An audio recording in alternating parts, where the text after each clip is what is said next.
So you've been here for over a month. Oh, just about a month now, Yeah. right? And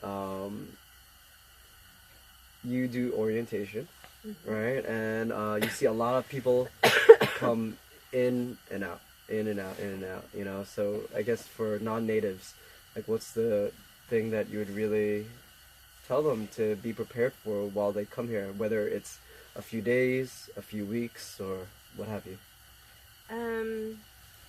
I think one, to recognize that you are non-native. Uh, So every time I introduce myself, I say I am not native. Um, Saying where I come from and the land that my family has occupied, right? As immigrants, and as immigrants, we are still settlers on this land.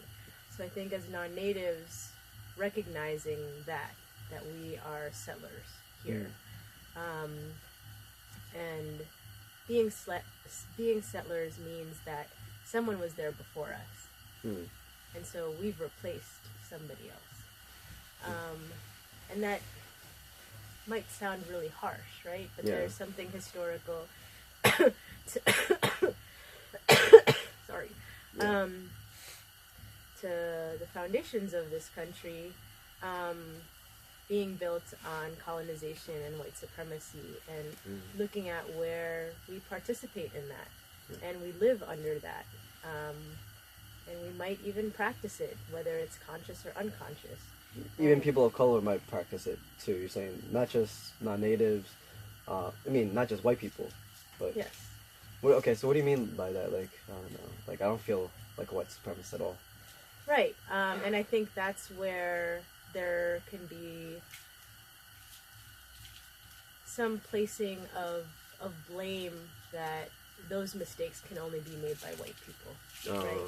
And even white people and even natives and even people of color may look white and are not, right? Yeah. But the taking up of space, the taking up of resources, being violent, those things are, no one is exempt from that.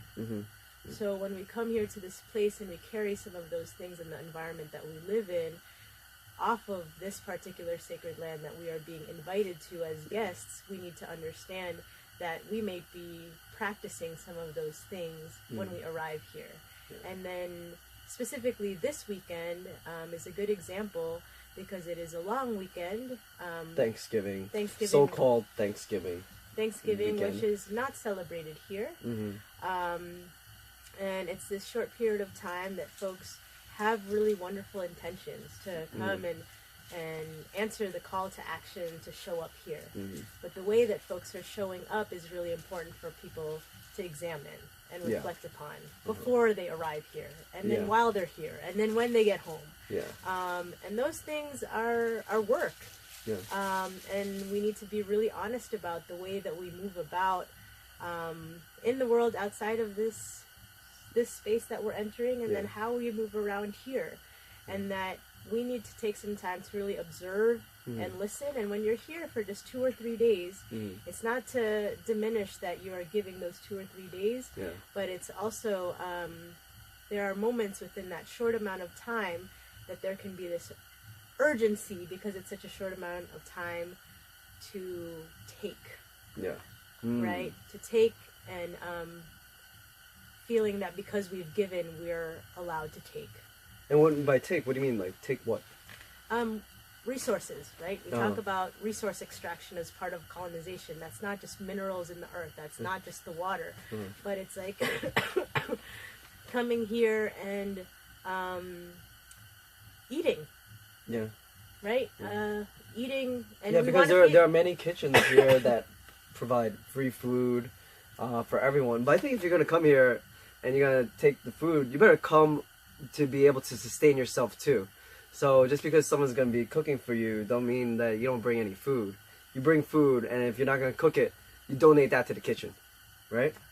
If that's what your capacity is, right? Okay, so we also need to think about what people are able to bring, and it's not always, and we don't encourage it actually, that that it's always in money, right? We want this place and the time here really to be about an exchange that is a building of relationship Mm. and is not based off of transaction.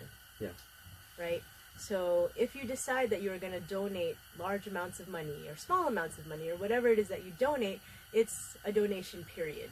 And there's no expectation that you somehow are now entitled to leadership, to decision making, to access to certain things, access into meetings or access into the knowings of how things are decided or next steps for an action.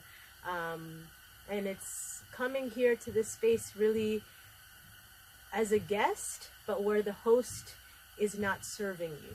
Mm-hmm. You have come here to be of service to your host. So we're here at Standing Rock, specifically Ocheti Shakowin camp. Mm-hmm. And you know, and there's other camps too. There's Sacred Stone Camp and what's the other camp? There's Rosebud, Rosebud. there's Red Warrior, Uh-huh. there's Two Spirit Camp. Uh-huh. There's a lot of smaller groups based on Within- tribes. yeah. But the within main camp, yeah, Mhm. but the main camp is Ocheti Shakowin camp, right? Where most of the It's- population is. It's the larger camp. I'm not Uh-huh. sure what the population is for Okay. Sacred Stone. Rosebud is a smaller camp. Okay, great. Man, I kind of lost focus where I was going with that. So what does it mean? I think like to come with come correct. You know, come with the right mindset when you get here. You know, I think that's what we were talking about, right? Come correct is coming to orientation. Yeah, orientation was so dope and so informative. Thank you. Yeah. That orientation is based off of work that has been in conversation for months. I was not part of that team of Indigenous leaders and allies who are seeing the dynamics of the wonderful increase of folks coming in because of wanting to be in support. Yeah. The problem sometimes that can happen with that is the way in which that support comes that may not match the needs or the asks of the leadership here. Yeah. So then it becomes more about what it is that I want for myself and what I want to take for me to gain versus what is the need to make sure that this movement moves forward in a way that is really trustful of the Indigenous leadership, and that intention and impact are two very different things. Yeah. People have wonderful, wonderful intentions, but at the end of the day, people have the privilege to leave this space. Yeah. And the Indigenous folks who are from this area, from this land, as well as other Indigenous folks who are not here but are also coming to support, are affected and impacted in a way that other folks will not be. Yeah. So it's really important that folks come here and be really open that their expectations will change and they need to leave their egos at the door. Drop all of that. Mm-hmm. And a great thing I heard was like, you know, you don't come in with any of that, and you're welcome to pick that up when you leave, you know. But when you come into this camp, you come with no ego. You leave the negativity at the gates of this camp, and if you choose to, you can pick it back up when you're on your way home. Yeah, I would say in terms of the negativity, it's we don't want to deny that there's anger. Yeah. We don't want to deny that there's fear. We don't want to deny that there's sadness and frustration. What we want to do while we are at this camp is really be honest with ourselves, and that's one of the Lakota values. In terms of how we're showing up and where we're at currently, right? And to really put some work into that in a respectful way. And maybe that work can happen here while you're supporting washing dishes or chopping wood or meeting the needs of the Indigenous folks here. Or maybe you need to go home and think about that process for yourself, because we need to be really mindful of the way that we are coming here in support. And if the way that we want to support is not in line with the way we are needed to support and being asked to support, that we can actually be more dangerous coming here and putting lives at risk by the way we're coming in with those negativities, right? So it's just really important because everyone isn't 100% positive all the time. Yeah. That's, you know, even though this place might seem very much like utopia, people need to be real about where they're at. And so we want to talk about those things. We want to be able to start that process of healing, or just that increasing the awareness of where folks are at. And that work is not the responsibility of the camp. Yeah. That's the responsibility of the individual, of the community that individual comes with, that, you know, groups start to support each other and have these conversations before they arrive, while they are in the car, and then while they are here, not just the first day, but ongoing, and then reflecting when they leave, how did we provide support in the way that we were asked? And what were some things that we would have done maybe differently to be of more of support?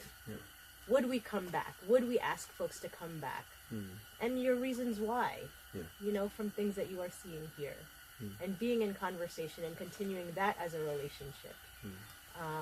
And not, you know, I was at Standing Rock on Thanksgiving, which there's some things you see here where this is looked at as a tourist destination, or it's looked at as a music festival.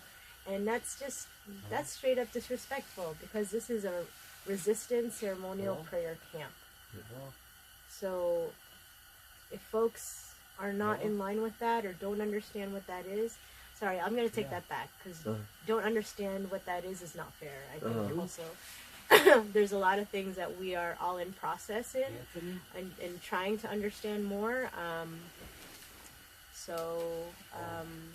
Really respecting and listening to try to be preventative as possible and not reactive while you are here, in terms of potentially being disrespectful to the culture that you're visiting.